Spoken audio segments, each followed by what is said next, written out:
Hi friends, ఈరోజు story ఏమిటంటే the wise cock and the wicked fox. The wise cock and the wicked fox. Okay, wise అంటే తెలివైన, కాక్ అంటే కోడిపుంజు, wicked అంటే దుష్ట స్వభావం కలిగినటువంటి, ఫాక్స్ అంటే నక్క. అంటే ఒక తెలివైన కోడిపుంజు మరియు ఒక దుష్ట స్వభావం కలిగినటువంటి నక్క. సో ఈ రెండింటి మధ్య జరిగినటువంటి స్టోరీ అండి. సో ఈ స్టోరీలో మనకి వచ్చే న్యూ వర్డ్స్ ఏంటి, గ్రామర్ ఆస్పెక్ట్స్ ఏంటి అనేది నేర్చుకుంటూ ఈ స్టోరీ చదువుతాము. స్టోరీలోకి వెళ్తే, they lived wise cock in a village. They lived a wise cock అంటే బాగుంటుందండి, ఏ ఉండాలి. They lived a wise cock in a village. Lived అంటే నివసించడము. ఓకే, ఇన్ ఏ విలేజ్ ఒక గ్రామంలో ఒక తెలివైన కోడిపుంజు నివసిస్తూ ఉండేది. ఓకే, ఇక్కడ THERE దేర్ అంటే నేను చాలా వీడియోస్లో చెప్పినట్టుగా ఇక్కడ దేర్ అనే వర్డ్కి స్పెషల్గా మీనింగ్ ఏమీ ఉండదండి. బట్ ఇక్కడ సెంటెన్స్ ఫామ్ అవ్వడానికి ఒక సబ్జెక్ట్ కావాలి కాబట్టి సబ్జెక్ట్ ప్లేస్లో వాడతారు. సో మీనింగ్ లేకుండా వాడారు కాబట్టి దీనిని ఇంగ్లీష్లో డమ్మీ సబ్జెక్ట్ అంటారండి. ఓకే, అంటే దీని స్పెషల్గా మీనింగ్ ఏమీ ఉండదు, బట్ సెంటెన్స్ ఫామ్ అవ్వడానికి వాడతారనమాట. So they lived a wise cock in a village అంటే ఒక గ్రామంలో ఒక తెలివైన కోడిపుంజు ఉండేది. He did his duties well. ఇక్కడ హీ అంటే అతడు అని కాదండి, ఆ కోడిపుంజు అనమాట. ఓకే, హీ డిడ్ అంటే చేయడము, డూ అంటే చేయడము కదా, ఆ డూకి పాస్ట్ ఫామ్ డిడ్ అనమాట. అంటే ఈ స్టోరీ అంతా కూడా పాస్ట్లో జరిగిపోయినట్టుగా చెప్తున్నారు కాబట్టి ప్రతి వర్బ్ కూడా పాస్ట్ ఫామ్లో మెన్షన్ చేశారు. So he did his duties well అంటే బాగా, డ్యూటీస్ అంటే కర్తవ్యాలు. అంటే ఆ కోడిపుంజు తన పనులన్నీ చాలా బాగా చేసేది. కర్తవ్యాలు అంటే పనులే కదా, తన పనులన్నింటినీ చాలా బాగా చేసేది. He crowed early in the morning, waking up the folks for their daily chores. He crowed early. ఇక్కడ crowed అంటే కోడిపుంజు కూస్తుంది కదండి, కొక్కురోకో అని కూస్తుంది కదా, అలా కోడిపుంజు కూయడాన్ని క్రౌడ్ అంటారనమాట. He crowed early in the morning అంటే ప్రతిరోజు కూడా తెల్లవారుజామునే కొక్కురోకో అని కూసేది. ఎందుకు? Waking up the folks. Waking up అంటే నిద్ర లేపడము, ఫోక్స్ అంటే జనాలు, అంటే జనాల్ని నిద్ర లేపడం కోసము అది ఎర్లీ మార్నింగ్ కొక్కరోకో అని కూస్తూ ఉండేది. ఓకే, ఎందుకు నిద్ర లేపేది?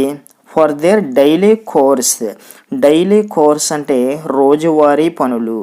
అంటే జనాలందరూ కూడా తమ రోజువారీ పనులు చేసుకోవడానికి వీలుగా వాళ్ళని ఎర్లీ మార్నింగ్ నిద్ర లేపడం కోసం అది ఏం చేసేదంటే ఎర్లీ మార్నింగే కుక్కరోకు అని కూసేదనమాట. ఆ విధంగా తన పనులను, తన కర్తవ్యాలని బాగా నిర్వర్తిస్తూ ఉండేది. ఓకే, సో ఫ్రెండ్స్, నెక్స్ట్ పారాగ్రాఫ్లోకి వెళ్ళబోయే ముందు అందరికీ చిన్న రిక్వెస్ట్ అండి. మీరు ఈ వీడియోని చూస్తున్నారు కదా, తప్పకుండా ఒక చిన్న లైక్ చేయండి. ఎందుకంటే మీరు ఎంత ఎక్కువ మంది ఈ వీడియోని లైక్ చేస్తే యూట్యూబ్లో ఈ వీడియో అంత ఎక్కువ మందికి రీచ్ అవుతుందండి. సో దట్ మీలా ఇంగ్లీష్ నేర్చుకోవాలనుకునే వారికి కూడా యూజ్ అవుతుంది. And at the same time నాకు కూడా ఇలాంటి మంచి మంచి వీడియోస్ చేయడానికి ఎంకరేజింగ్గా ఉంటుంది. కాబట్టి మీరు లైక్ చేస్తారని ఆశిస్తున్నాను. సో నెక్స్ట్ పారాగ్రాఫ్ చూద్దాము. అయితే one day the cock was taking rest on a tree top. Okay, ఒకరోజు the cock was taking rest అంటే విశ్రాంతి తీసుకోవడము. ఆ కోడిపుంజు విశ్రాంతి తీసుకుంటూ ఉన్నది. ఎక్కడండి? ఆన్ ఏ ట్రీ టాప్ అంటే ఒక చెట్టు మీద, ఒక చెట్టు పై భాగాన అది విశ్రాంతి తీసుకుంటూ ఉన్నది. అయితే a wicked fox passed that way. సరిగ్గా అప్పుడే ఏ వికెడ్ ఫాక్స్ అంటే ఒక దుష్ట స్వభావం కలిగినటువంటి ఒక నక్క పాస్డ్ దట్ వే. పాస్డ్ అంటే రావడము, దట్ వే అంటే ఆ మార్గంలో, అంటే ఒక దుష్టురాలైనటువంటి నక్క ఆ మార్గంలో రావడం జరిగింది. అప్పుడు the fox looked up and saw the handsome cock perched on the tree. అప్పుడు the fox looked up, look అంటే చూడడం కదా, దానికి పాస్ట్ ఫామ్ లుక్డ్ అనమాట. సో ఈ విషయం గుర్తుంచుకోండి, ప్రతి వెర్బ్ కూడా పాస్ట్లో మెన్షన్ చేశారు, బికాజ్ ఈ స్టోరీ ఆల్రెడీ జరిగిపోయినట్టుగా మనకి చూపిస్తున్నారు కాబట్టి. Okay, so the fox looked up, up అంటే పైకి, ఆ నక్క పైకి చూసింది. And saw the handsome cock perched on the tree. Okay, ఆ పైన సా అంటే కనిపించడం, ఏం కనిపించింది? హ్యాండ్సమ్ కాక్, అందముగా ఉన్న ఆ కోడి పుంజు కనిపించింది. ఆ కోడి పుంజు ఏం చేస్తుంది అక్కడ అంటే పెర్చ్డ్ ఆన్ ద ట్రీ. పెర్చ్డ్ అంటే కొన్ని బర్డ్స్ చెట్ల కొమ్మల మీద కూర్చుంటాయి కదండి. సో చెట్ల కొమ్మల మీద రెక్కలని ఇలా ఉంచి, అంటే చాలా కన్వీనియంట్గా కూర్చున్నట్టుగా ఉంటాయి కదా, ఓన్లీ బర్డ్స్కి మాత్రమే వాడతారనమాట. అలా పక్షులు చెట్ల కొమ్మల మీద కూర్చోవడాన్ని పెర్చ్డ్ అంటారనమాట. సో ఆ handsome cock perched on the tree అంటే అలా చెట్టు మీద కూర్చొని ఉండడాన్ని చూసింది ఆ నక్క. అప్పుడు the fox decided to eat the cock. అప్పుడు ఆ నక్క డిసైడెడ్ అంటే నిర్ణయించుకోవడం, ఏం నిర్ణయించుకుంది? To eat the cock. Okay, అంటే ఆ కోడి పుంజుని తినేయాలి అని నిర్ణయించుకుంది. ఈట్ అంటే తినడము. సో కాబట్టి he said in as sweet A voice as possible. So he said in as sweet A voice as possible అంటే తనకు వీలైనంత తీయటి స్వరంతో ఈ విధంగా అన్నది. ఓకే, అంటే ఏదో విధంగా ఆ కోడి పుంజుని మోసం చేసి దాన్ని చంపుకుని తినాలన్న ఉద్దేశంతో వీలైనంత తీయటి స్వరంతో ఈ విధంగా అన్నదన్నమాట. ఏమన్నదంటే hello dear cock, hello dear cock. Okay, అంటే ప్రియమైన కోడి పుంజు, I bring you news from heaven. ఇక్కడ I bring you a good news అంటే బాగుంటుందండి, a good news. Okay, so I bring you a good news from heaven. Heaven అంటే స్వర్గము, bring అంటే తీసుకురావడము, అంటే నీ కోసం స్వర్గం నుంచి ఒక శుభవార్త తీసుకొచ్చాను. గుడ్ న్యూస్ అంటే శుభవార్త తీసుకొచ్చాను. There is a new order laid for us. Okay, there is a new order. Order అంటే ఆజ్ఞ. ఓకే, ఆర్డర్ లేడ్ అంటే ఇక్కడ జారీ చేయడము అని అర్థం అండి. అంటే లేడ్కి చాలా మీనింగ్స్ ఉన్నాయి, బట్ ఇక్కడ కాంటెక్స్ట్ని బట్టి అర్థం చేసుకుంటే ఒక ఆజ్ఞని జారీ చేశారు. ఫరజ్ అంటే మన కోసం, అంటే స్వర్గంలో మన కోసం ఒక ఆర్డర్ని జారీ చేశారు. అదేంటంటే ఫ్రమ్ నౌ ఆన్ అంటే ఇక నుండి all birds and animals shall become friends and live together in peace. అంటే ఇక నుండి అన్ని పక్షులు మరియు జంతువులు కూడా షల్ బికమ్ ఫ్రెండ్స్. బికమ్ అంటే అవ్వడము, ఫ్రెండ్స్ అంటే స్నేహితులు. అంటే ఇక నుంచి అన్ని పక్షులు మరియు జంతువులు కూడా ఫ్రెండ్స్ అవుతాయి. అండ్ లివ్ టుగెదర్, టుగెదర్ అంటే కలిసిమెలిసి, ఇన్ పీస్ అంటే శాంతియుతంగా. అంటే ఇక నుంచి అన్ని పక్షులు మరియు జంతువులు కూడా కలిసిమెలిసి ఫ్రెండ్షిప్ చేస్తూ శాంతియుతంగా జీవించాలి అని చెప్పి స్వర్గంలో ఒక కొత్త ఆజ్ఞ జారీ చేశారు అని ఈ నక్క ఆ కోడి పుంజుతో అన్నదన్నమాట. అప్పుడు the cock was astonished. Okay, astonished అంటే ఆశ్చర్యపోవడము. Okay, the cock was astonished. ఆ మాటలు విని ఈ కోడిపుంజు ఆశ్చర్యపోయి he asked is it true. Asked అంటే అనడము, యాక్చువల్గా ఆస్క్డ్ అంటే అడగడము అంటాం కదా, లేదా చెప్పడము, ఎలా అయినా అర్థం చేసుకోవచ్చు. హీ ఆస్క్డ్, అలా ఆశ్చర్యపోయి అడిగింది. ఏమడిగిందంటే ఈజ్ ఇట్ ట్రూ అంటే నిజమా అని అడిగిందనమాట. సో ఏదో సినిమాలో మన బ్రహ్మానందం గారు అంటారు కదండి, ఈజ్ ఇట్ ట్రూ భవాని అన్నట్టుగా ఈ కోడి పుంజు అడిగిందనమాట నక్కని, ఈజ్ ఇట్ ట్రూ, నువ్వు చెప్పేది నిజమా అంది. అప్పుడు ద ఫాక్స్ రిప్లైడ్ అంటే సమాధానం ఇవ్వడము. అప్పుడు ఆ నక్క సమాధానం ఇచ్చింది. ఏమని? ఎస్ అఫ్ కోర్స్, అవును. ఎస్ అఫ్ కోర్స్ అంటే అవును. If you would like to test it why not come down. If you would like to test it, okay, నువ్వు అది టెస్ట్ చేయాలనుకుంటే అంటే పరీక్షించాలనుకుంటే వై నాట్ కమ్ డౌన్, కిందకి రావచ్చు కదా అని అన్నదనమాట. సో ఇక్కడ చూడండి, యూ వుడ్ లైక్ టు అనేది మర్యాదగా మాట్లాడేటప్పుడు యూజ్ చేస్తామన్నమాట. ఓకే, ఎదుటి వాళ్ళతో మర్యాదగా మాట్లాడేటప్పుడు వుడ్ లైక్ టు అని యూజ్ చేస్తాము.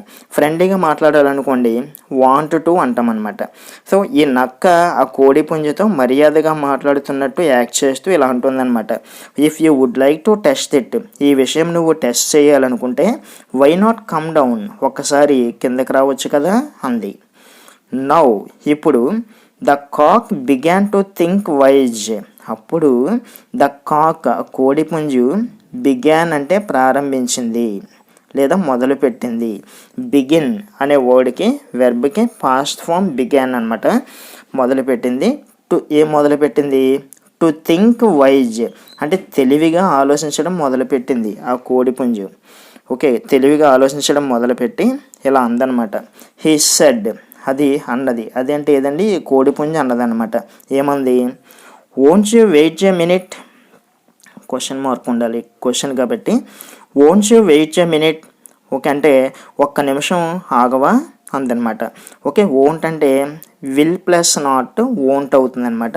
అంటే won't you wait a minute అంటే ఒక్క నిమిషం ఆగవా. A few of our friends are coming along. Okay, a few అంటే కొన్ని, a few of our friends అంటే మన ఫ్రెండ్స్లో కొంతమంది ఆర్ కమింగ్ అలాంగ్ అంటే వస్తున్నారు. అలాంగ్ అంటే నాతో కలిసి వస్తున్నారు అని చెప్పిందనమాట. యాక్చువల్గా మనం ఇక్కడ a few of our friends are coming అని ఆపేయచ్చు, అంటే కొంతమంది ఫ్రెండ్స్ వస్తున్నారు అని. A few of our friends are coming along అంటే నాతో కలిసి కొంతమంది ఫ్రెండ్స్ వస్తున్నారు, ఒక్క నిమిషం ఆగు అని ఆ కోడిపుంజు ఆ నక్కతో అన్నదన్నమాట. అప్పుడు it was the foxes turn to be surprised. అప్పుడు ఇక్కడ ఫాక్సెస్ అంటే నక్క యొక్క, ఇక్కడ ఫాక్స్ అని రాసి కామా పెట్టి ఎస్ పెట్టారు కదండి, దీనిని అపోస్ట్రఫీ ఎస్ అంటారు. అంటే యొక్క అని అర్థం వస్తుంది అనమాట. అంటే నక్క యొక్క టర్న్ అంటే వంతు, టు బి సర్ప్రైజ్డ్ అంటే ఆశ్చర్యపోవడం. అంటే ఇప్పుడు ఆశ్చర్యపోవడం నక్క వంతు అయ్యిందనమాట. ఇందాక కోడిపుంజు ఆశ్చర్యపోయింది కదా, సో అలా ఆశ్చర్యపోవడం ఇప్పుడు నక్క వంతు అయ్యింది. ఎందుకు ఆశ్చర్యపోతుంది? కొంతమంది ఫ్రెండ్స్ వస్తున్నారు ఆగు అంది కదా, ఆ ఫ్రెండ్స్ ఎవరా అని ఇది ఆశ్చర్యపోయిందనమాట. అలా ఆశ్చర్యపోయి ఏమంటుందంటే ఫ్రెండ్స్ హూ ఆర్ కమింగ్, ఫ్రెండ్సా హూ ఆర్ కమింగ్ ఎవరు వస్తున్నారు, what do you mean, okay ఏమంటున్నావు నువ్వు, అసలు నువ్వు అన్నదానికి అర్థం ఏంటి అని అన్నదన్నమాట ఫాక్స్. అప్పుడు ద కాక్ ఆన్సర్డ్, అప్పుడు ఆ కోడిపుంజు ఆన్సర్డ్ అంటే సమాధానం ఇచ్చింది. ఏమని? I can see some hounds coming, I can see some hounds coming. Hounds అంటే వేట కుక్కలు. ఓకే, అంటే కొన్ని వేట కుక్కలు రావడం నాకు కనిపిస్తోంది. సి అంటే కనిపించడం అనమాట. ఇక్కడ కొన్ని వేట కుక్కలు రావడం నాకు కనిపిస్తోంది.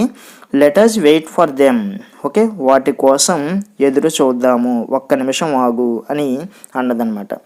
ఇక్కడ చూడండి, ఏదైనా ఒక పని చేద్దాం అని ప్రపోజ్ చేయడానికి లెటర్స్ అనే ఎక్స్ప్రెషన్ని వాడుతాము. ఫర్ ఎగ్జాంపుల్ ఇంగ్లీష్ మాట్లాడదాం అని చెప్పాలనుకోండి, let us speak in English. Okay, English నేర్చుకుందాం అని చెప్పాలంటే లెటర్స్ లర్న్ ఇంగ్లీష్. ఓకే, మూవీకి వెళ్దాం అని చెప్పాలంటే let's go to a movie. So ఈ విధంగా అనమాట. సో ఇక్కడ కోడిపుంజు ఏమంటుంది, let's wait for them, them అంటే వాటిని, వాటి కోసం, ఫర్ దెమ్ అంటే వాటి కోసం, వాటి కోసం వెయిట్ చేద్దాము, ఆ వేట కుక్కల కోసం అన్నదన్నమాట. అప్పుడు on hearing the words hounds the pox got annoyed. Okay, on hearing అంటే వినడంతో, ద వర్డ్స్ హౌన్స్ అంటే ఈ వేట కుక్కలు అన్న మాటని వినడంతో, వింటూనే, ఆ మాట వింటూనే the pox got annoyed. Okay, ఇక్కడ గాట్ అనాయిడ్ అంటే భయపడము, అనాయిడ్ అంటే భయపెట్టడము, గాట్ అనాయిడ్ అంటే భయపడింది అనమాట. అంటే ఆ వేట కుక్కలు అన్న మాట వినగానే ఈ నక్క భయపడింది. He started to run away, అలా భయపడి, హీ అంటే అతడు అంటే ఎవరండి, ఆ ఫాక్స్ అనమాట. Started to run away, run away అంటే పరిగెత్తుకుంటూ పారిపోవడం అనమాట. అలా పరిగెత్తుకుంటూ పారిపోవడం మొదలెట్టింది అనమాట.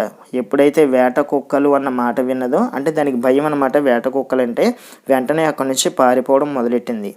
అప్పుడు ద కాక్ ఆస్క్డ్, ఈ కోడిపుంజు అడిగింది ఏమని, వై ఆర్ యు రన్నింగ్, ఎందుకు పరిగెడుతున్నావు, వై ఆర్ యు రన్నింగ్, ఎందుకు పరిగెడుతున్నావు, what happen to our friendship. Okay, what happen అంటే ఏం జరిగింది, టు అవర్ ఫ్రెండ్షిప్ అంటే మన స్నేహానికి, what happen to our friendship మన స్నేహానికి ఏమైంది, ఎందుకు అలా పరిగెత్తుకుపోతున్నావు నువ్వు అని అడిగింది అనమాట.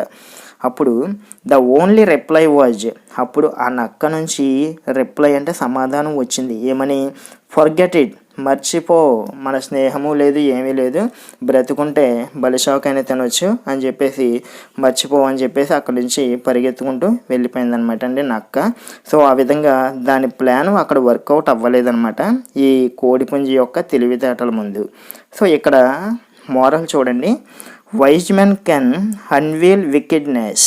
ఓకే, వైజ్ మెన్ అంటే తెలివైన వాళ్ళు, అన్వీల్ అంటే బట్టబయలు చేయడము, అన్వీల్ అంటే బట్టబయలు చేయడము, వికెడ్నెస్ అంటే దుష్ట స్వభావాన్ని, అంటే తెలివైన వాళ్ళు దుష్టుల్ని దుష్ట స్వభావాన్ని చాలా సులభంగా బట్టబయలు చేయగలుగుతారు.